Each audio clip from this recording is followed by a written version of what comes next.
प्रधानमंत्री से भी, भारतीय दूतावास से भी, और लगातार कोशिशें भी अब इसको लेकर तेज हो गई हैं। छात्रों को लाने की जो कोशिशें हैं वो धीरे धीरे अब तेज है, लेकिन बहुत से जगहों के छात्र जो है अभी भी फंसे हुए हैं। हमारे साथ राजेश गुप्ता जी इस वक्त जुड़े हुए हैं, यूक्रेन में फंसे वो उनके बेटे हैं आकाश, वो भी यूक्रेन में फंसे हुए हैं। राजेश गुप्ता जी, अगर आपको मेरी आवाज आ रही है तो थोड़ा सा ये बताइए, आकाश आपका बेटा कितने साल से वहां पर पढ़ाई कर रहा है और किस चीज की वो पढ़ाई कर रहा है, और आखिरी बातचीत आपकी कब हुई थी? पर एमबीबीएस की पढ़ाई कर रहा है और इस समय जो है वो उसका आखिरी वर्ष चल रहा है जी। अभी मेरी सुबह सुबह उससे बात हुई, बाकी सब कुछ वहाँ सुरक्षित है जी।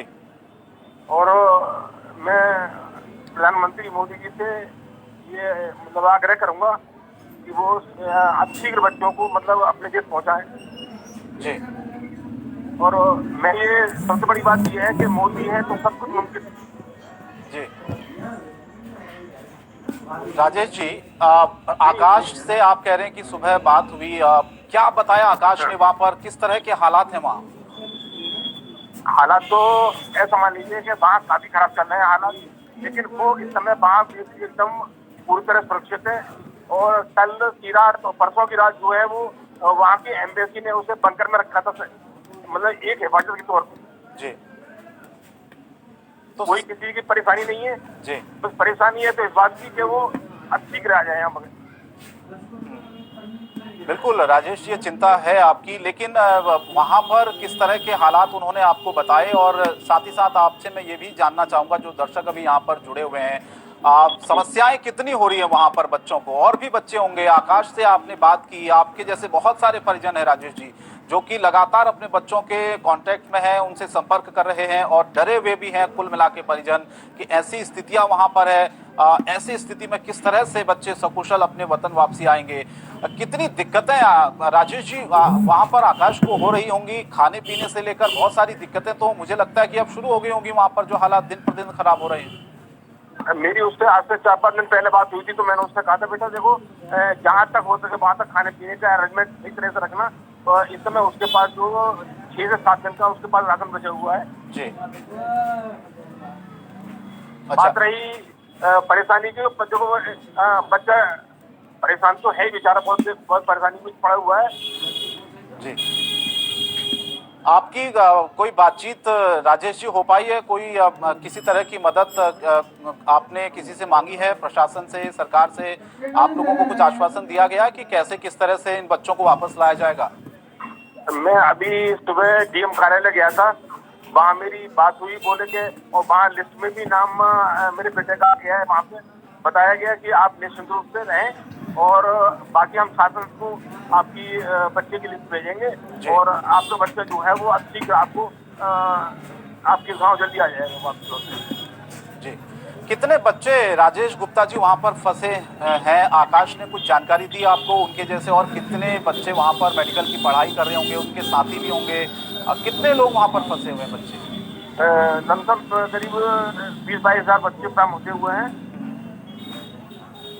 और सभी लोग परेशान है। असल में जब ये मैंने इससे कहा था, मैंने बेटा एक काम करो कि आप जो है वो किसी रास्ते कैसे भी आप एयरपोर्ट तक पहुंचो, वहां पे फ्लाइट पहुंच रही है। बोले सबसे बड़ी दिक्कत हमारे सामने ये है कि वहां से हम मतलब जो एयरपोर्ट है, एयरपोर्ट लगभग हमारे यहाँ से 200 किलोमीटर दूर है। हम 200 किलोमीटर दूर नहीं तो पैदल जा सकते और ना किसी द्वारा की, अगर वहाँ की एम्बेसी या वहाँ की गवर्नमेंट जो है हम लोगों को एयरपोर्ट तक पहुँचाने में मदद करे तो हम मतलब अब ठीक आ सकते हैं वहाँ से। जी। तो किसी तरह की कोई मदद मिल पा रही है वहां पर राजेश जी? मदद मदद तो कोई नहीं मिल पा रही है, केवल आश्वासन दिया जा रहा है वहाँ पे। तो फिर कैसे ये बच्चे वहां तक पहुंचेंगे? और क्या बताया वहां पर? कुछ एडवाइजरी जारी की गई होगी? आकाश ने आपको कुछ बताया कि किस तरह से पहुंचना है, कहां से उनको फिर भारत लाया जाएगा, किस तरह की प्रक्रिया आगे की होगी? अभी उसके लिए कोई एडवाइजरी जारी नहीं की गई, केवल ये बताया जा रहा है कि हमें जैसे ही सिंबल मिलेगा वैसे ही हम आपको यहाँ से निकाल देंगे, तब तक आप हमारे मतलब देख रेख पर रहेंगे। लेकिन जो हालात राजेश गुप्ता जी अभी बने हुए हैं यूक्रेन में, अंदाजा नहीं होगा आप लोगों को कभी कि इस तरह के हालात वहां पर बन जाएंगे, क्योंकि सिर्फ आपका ही बच्चा नहीं, मुझे लगता है कि हजारों बच्चे, सैकड़ों बच्चे वहां पर मेडिकल की पढ़ाई कर रहे हैं और किसी भी माता पिता को अंदेशा नहीं था कि इस तरह के हालात बनेंगे वहां पर। ऐसा अगर अंदाजा होता तो हम भेजते क्यों वहां पे। तो अब क्या आपके मन में डर है, जो हालात अभी बने हुए हैं, आप फिर से अपने बच्चे को वहां भेजेंगे दोबारा से पढ़ाई के लिए, या फिर एक डर बैठ गया आप लोगों के मन में? नहीं साहब, ऐसी कोई बात नहीं है, हालात सुधरेंगे तो फिर दोबारा भेज सकते हैं मुझसे। ऐसे हिम्मत हारने से कोई काम थोड़ी चलेगा जी। क्या राजेश जी, जी बोलिए बोलिए। बाकी हमारे प्रधानमंत्री जो है वो इस प्रोसेस में लगे हुए हैं कि मतलब मेरा बेटा और बाकी सब जितने भी हैं वहाँ पे यूक्रेन में फंसे हुए लोग, उन सब के लिए बुलाया जाए, कोशिश भी जारी बराबर कर दी गई। जी, आप कह रहे हैं आपने डीएम साहब से बात की, आप गए, किस तरह का आश्वासन उन्होंने आपको दिया है, क्या बताया उन्होंने कि क्या प्रक्रिया आगे होगी, कितने दिन बाद संपर्क किया जा सकता है, बच्चों को वापस लाने की प्रक्रिया शुरू होगी? और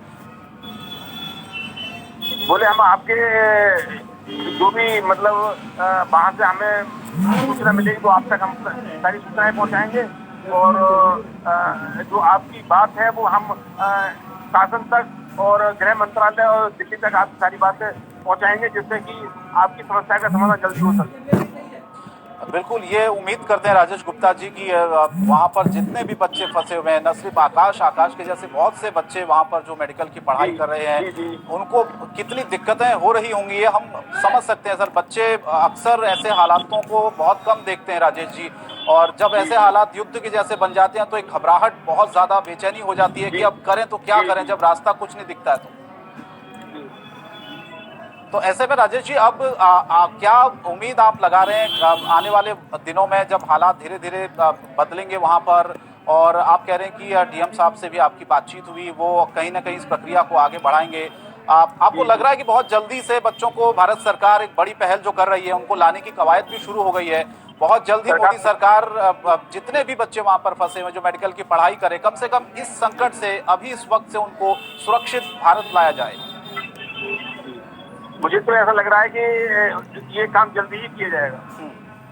अच्छा, जब राजेश जी शुरुआत जब हुई थी यहाँ पर, हालात जब बिगड़े थे 5-6 दिन पहले, क्या आपको लगता है कि उस समय पहल कर देनी चाहिए थी सरकार को, बच्चों को फटाफट वहां से लेकर आना, क्योंकि अंदाजा तो लग ही गया था कि धीरे धीरे हालात वहां पर खराब होंगे? मैंने इससे कहा था, मैंने बेटा ऐसा है कि आप वहां से, मैंने पैसे इसके अकाउंट में डाल दिए और मैंने टिकट करा के आप वापस आ जाओ वापस। तो बोला कि ऐसा है कि हमारी जो क्लासें हैं वो इस समय ऑफलाइन है, और वहाँ उन्होंने कह रखा है इस बात को कि आप अगर अपसाइड रहेंगे, कोई दिक्कत होगी तो आप अपना कैरियर खुद देखें इस चीज को लेके। अच्छा। तो वहाँ की सरकार, वहाँ की जो यूनिवर्सिटी है, सबसे बड़ी कमी उन लोगों की रही इसमें कि उन्होंने जो है क्लास ऑनलाइन नहीं करी, ऑफलाइन ही रखी। अब से कहीं 6-7 दिन पहले ही इनने मतलब क्लास ऑनलाइन करी, सभी बच्चों में खलबली मची और भागना शुरू हो गया बच्चों का। अच्छा, किराया भी राजेश गुप्ता जी बताया गया कि जो हालात बने, जो नॉर्मल किराया होता है भारत आने का फ्लाइट का, उसमें बहुत बढ़ोतरी हो गई थी, इस वजह से भी बहुत से बच्चे नहीं आ पाए भारत। उससे आप ये मान के चलो, नॉर्मल किराया जो लगभग 45-46 हज़ार जो होता है, मैंने अपने बच्चे का रिजर्वेशन मतलब जो टिकट कराया था वो 79,000 रुपये में हुआ था टिकट। 79,000 रुपये? हाँ। और पहले जो नॉर्मल आप टिकट कराते थे वो कितने का होता था? 40-40 हज़ार रुपये का। 40,000 का। अच्छा, बिल्कुल। तो ये जो हालात बने हुए हैं वाकई में बहुत चिंता बढ़ाते हैं, जिस तरह से बच्चे वहाँ पर फंसे हुए हैं। राजेश गुप्ता जी खुद बता रहे हैं कि उनका बेटा जो आकाश है वो फंसा हुआ है। राजेश जी, धड़कनें बढ़ जाती हैं, चिंताएं बढ़ जाती हैं जब बच्चा बहुत दूर, कई 100 किलोमीटर वतन से दूर हो, माँ बाप से दूर हो, और ऐसे हालात जब वहाँ पर बने। आपके परिवार में और कौन कौन लोग हैं राजेश गुप्ता जी, और क्या बातचीत आकाश ने और किस तरह के हालात वहां पर आप लोगों को बताए हैं? क्या डर तो रहता है, लेकिन आप लोग कम से कम जो जी जी जो मुश्किल हालात हैं उनसे एक मिनट, मेरा एक बेटा है। अच्छा, आपके आकाश के एक बेटे हैं आपके? जी। कितने साल से गुप्ता साहब वो वहाँ पढ़ाई कर रहे हैं? आपने कब भेजा था उनको वहाँ पर? 5 साल से पढ़ाई कर रहे हैं और एक बेटा है और 4 बेटियां हैं मेरे पास। 4 बेटियां आपकी हैं। बिल्कुल, तो कहीं ना कहीं इतना तो एक तरह से जो डर आपके मन में बैठ गया है इस वक्त, आप किस तरह से बच्चे को समझा रहे हैं अभी वहाँ पर कि घबराना नहीं है सिचुएशन में? भारत सरकार भी साथ है, आप लोग भी साथ हैं और हम सब साथ हैं, और कम से कम जो हालात अभी बने हैं बहुत जल्दी उसमें सुधार होगा। एक मनोबल बढ़ाने के लिए आप लोग बातचीत कर रहे होंगे आकाश से लगातार। लगातार बात भी होती है और घर वालों को मैं कैसे समझाता हूँ मुझे मालूम। जी बिल्कुल, बाकी जो सदस्य हैं उनमें भी डर बना रहता होगा घर में। राजेश गुप्ता जी, आपकी फैमिली भी है, आप बता रहे हैं कि आपकी बच्चियां भी हैं। वाकई में हालात ऐसे होते हैं तो कहीं ना कहीं मन में डर रहता है कि क्या होगा आने वाले दिनों में, किस तरह से बच्चे को वापस लाया जाएगा। मेरा सवाल गुप्ता साहब ये है कि कितना भरोसा आपको भारत सरकार पर है और क्या मानकर आप चल रहे हैं कि कितने दिनों तक, कितना जल्दी इन बच्चों को वापस, न सिर्फ आकाश के जैसे बहुत सारे ऐसे बच्चे गुप्ता जी वहां पर फंसे हुए हैं, उनको भारत सरकार वापस लेकर आएगी? कितना भरोसा आपको है? देखो भाई, हम भरोसा ही कर सकते हैं आश्वासन के तौर पे। जितना हमारे प्रधानमंत्री कितना इसमें सब कुछ कर पाते हैं, और वैसे मुझे इस बात की पूर्ण उम्मीद है कि वो मतलब ऐसा किसी के साथ अन्याय नहीं होने देंगे और अच्छी मेरे बेटे को मुझ तक पहुँचाएंगे। गुप्ता जी, जिस इलाके से आप आते हैं, जहां आपका घर, जहां आपका गांव है, क्या उस गांव से, उस घर आसपास के और भी बच्चे हैं क्या वहां पर यूक्रेन में जो पढ़ाई कर रहे हैं? नहीं, हमारे बदायूं में केवल मात्र 3 बच्चे हैं। 3 बच्चे हैं। चलिए, मैं एक आखिरी सवाल गुप्ता साहब आपसे करना चाहता हूं कि जिस तरह के हालात अभी वहां पर बने हुए हैं, हम ये उम्मीद जरूर कर रहे हैं कि हालात जल्द से जल्द वहां पर सुधरे और जितने भी बच्चे वहां पर फंसे हुए हैं गुप्ता जी, न सिर्फ आकाश और आकाश के जैसे बहुत से बच्चे जो कि अभी भी कई लोग तो बंकरों में शरण वहां पर लिए हुए हैं, खाने पीने से लेकर हर चीज की समस्याएं गुप्ता जी वहां पर आ रही होंगी, क्योंकि चीजें जाहिर तौर पर महंगी होगी। कल परसों हमने तस्वीरें देखी थी, वहां पर लंबी लंबी लाइनें जो जनरल स्टोर्स हैं उसमें लग गई थी खाने को लेकर, सामान को लेकर। तो एक तरह से अफरा तफरी का माहौल बना हुआ है वहां पर कुल मिला के देखा जाए तो। ऐसी सिचुएशन में आकाश को आप किस तरह से समझा रहे हैं कि बेटा आप हार मत मानिए, परिस्थितियां सुधरेंगी बहुत जल्द? क्योंकि घबराहट बहुत ज्यादा हो जाती है गुप्ता जी, क्योंकि बच्चे ने जब ऐसे हालात कभी देखे ना हो तो फर्स्ट टाइम अगर वो ऐसी सिचुएशन को देख रहा तो घबरा जाता है बच्चा। जी। तो किस तरह से आप समझा रहे हैं उसको, आकाश को?